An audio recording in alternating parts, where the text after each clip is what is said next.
La mort de Soudan continue de susciter des réactions au sein de la communauté scientifique africaine. Kadou Sebounia, le président de la Fondation pour la protection de la faune africaine, vient d'appeler à une attention davantage soutenue en matière de conservation des animaux suite au décès lundi du dernier mâle rhinocéros blanc du Nord.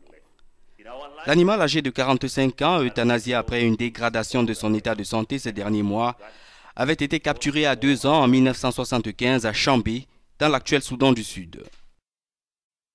Élevé dans un zoo en République tchèque, il avait été transféré en 2009 dans une réserve au Kenya, dans le cadre d'un programme de reproduction dénommé Dernière chance de survie.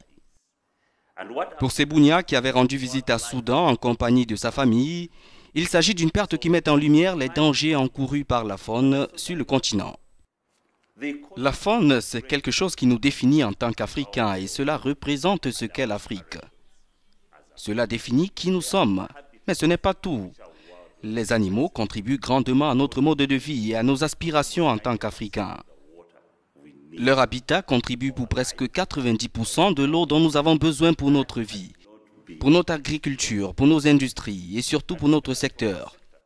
Il est très difficile d'expliquer les liens que nous entretenons avec la nature, l'importance de la conservation de la faune pour les aspirations de nombreux Africains.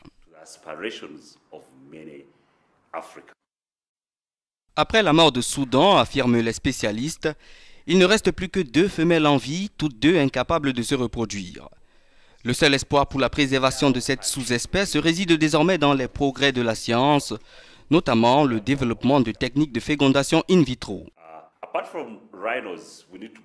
Outre les rhinocéros, nous devons être vigilants. L'éléphant est une autre espèce menacée. Depuis 20 ans, nous avons perdu la moitié de sa population. L'Afrique en perd en moyenne 30 000 par an et il en reste juste un demi-million. Nous avons moins de 25 millions sur le continent.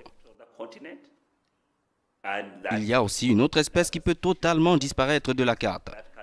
La girafe, qui vient d'être ajoutée à notre liste d'espèces menacées en raison de l'habitat.